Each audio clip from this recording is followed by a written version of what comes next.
The cameras flash, the crowd freezes, and just like that, Hollywood has a brand new obsession. Oh, absolutely. The ultimate reality TV jackpot. Imagine, just for a second, that you have gone through months and months of grueling interviews. You know, the invasive psych evaluations, the endless wardrobe fittings. All of it.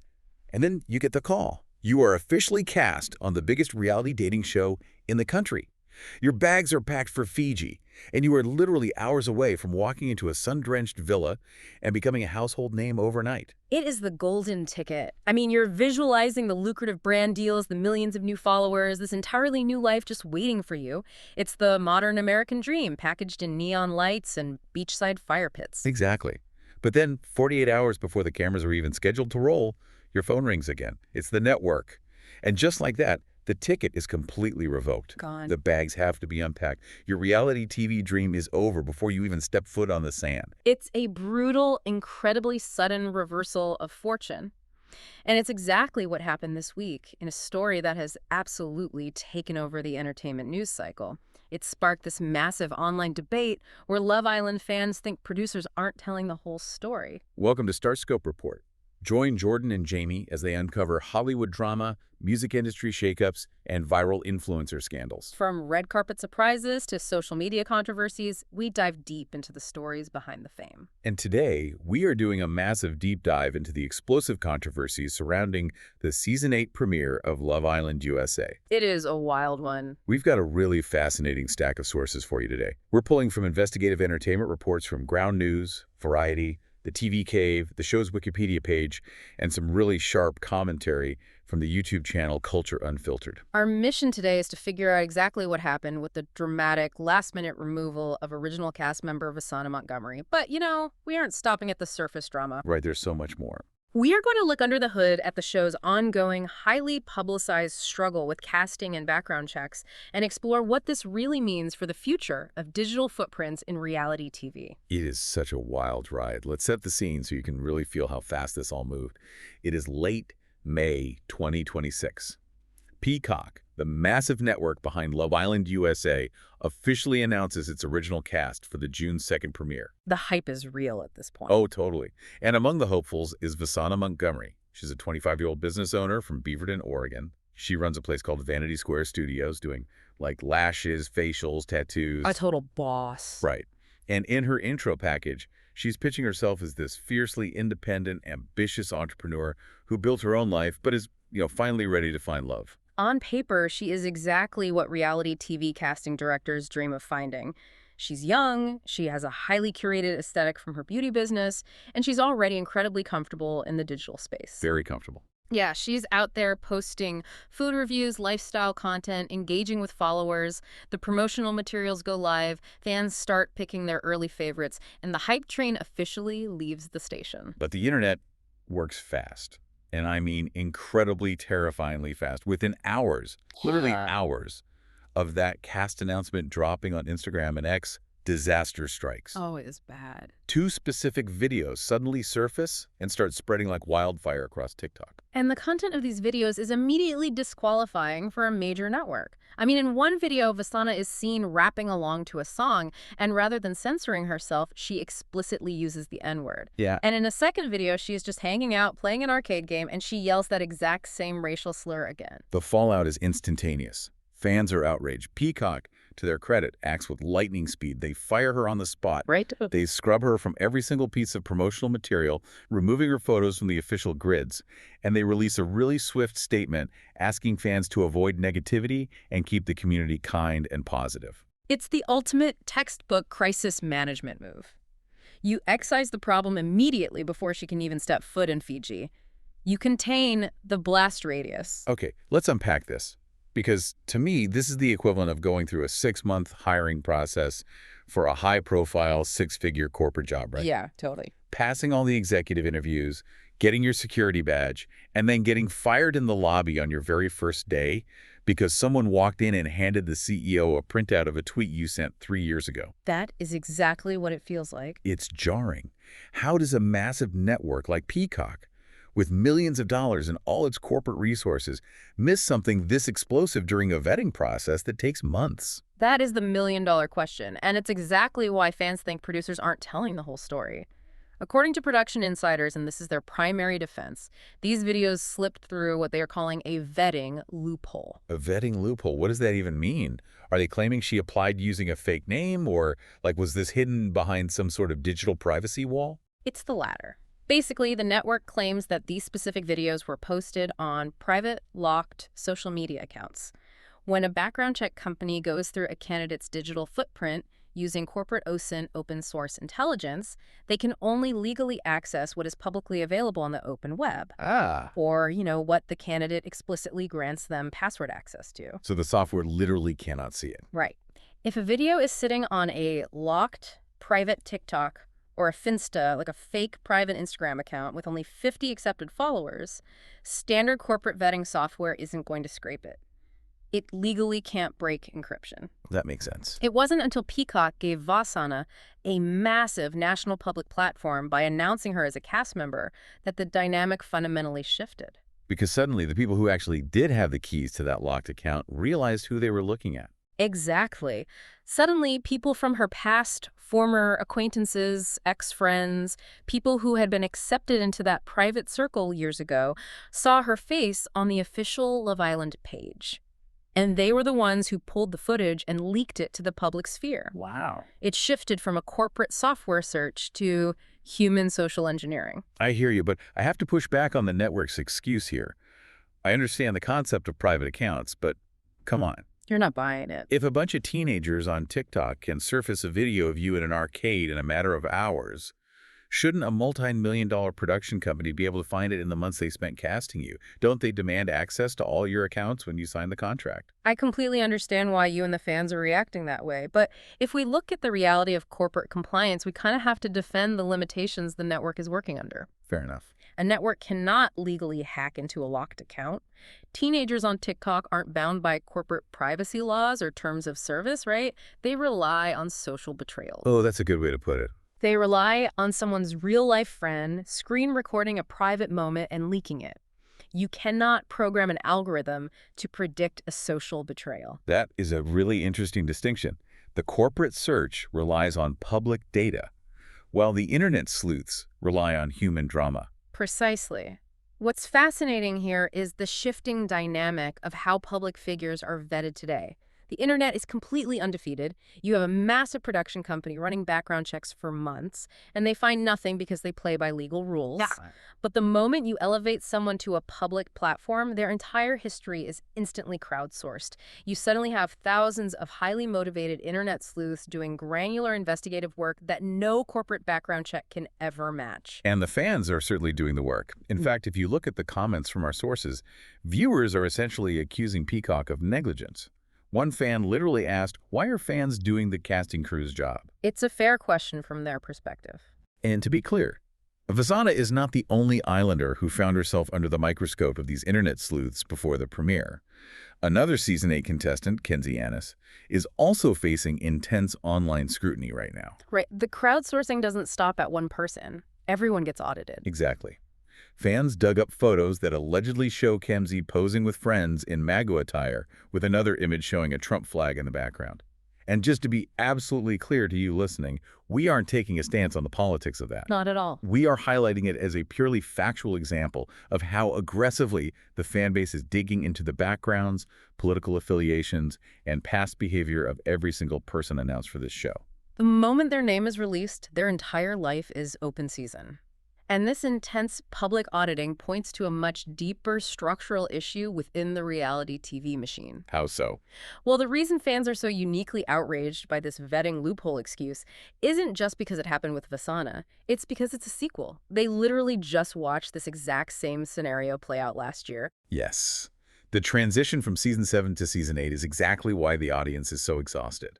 Let's talk about last year, because Season 7 was completely overshadowed by almost the exact same controversies. Right. Last year, they had to remove a contestant named Yulissa Escobar after an old podcast surfaced where she was caught repeatedly using the exact same racial slur Vasana used. It's crazy. And the bleeding didn't stop there. Later in that very same season, another contestant, Cierra Ortega, was booted from the island when an old social media post containing an anti-Asian slur resurfaced. And our sources noted that initially, with Cierra, the show tried to cover it up a bit. They tried to see she left due to a personal situation, but the internet sleuths always bring the truth to light. Always. It's just wild to me that Peacock went through this incredibly painful, brand-damaging experience twice in one single season and then immediately walk into the exact same trap for season 8. If we connect this to the bigger picture, we are looking at the ultimate paradox of reality TV casting today. Think about what a producer actually wants when they are casting a show like Love Island. They want drama. Exactly. Oh. They want provocative, highly active, loud, attention-grabbing personalities. They want people who live their lives out loud on social media, who post everything, who have opinions. Those are the people who drive drama, and drama drives ratings. Right. You don't want a cast full of quiet introverts who are just going to read books in the corner of the villa. Yeah. You need fireworks. You really do. But the very trait that makes these people great for reality television, their unfiltered, impulsive, digital lives, is the exact same trait that makes them incredibly risky liabilities to a corporate brand. Oh, for sure. Finding someone who is extremely provocative and loud, but also has a completely flawless digital history from the time they were 12 years old, it is becoming like looking for a unicorn. And that's not even the wildest part, because wait till you hear what came next. How this actually completely derailed the game itself. But before we get there, they have to find a way to fix this casting issue because the stakes are so incredibly high. They really are. I want to pause here and look at a statistic from our sources because it blew my mind. Season 7 wasn't just a regular season of television. It was Peacock's most watched original season ever. Let's just stop and hold this number in our heads for a second.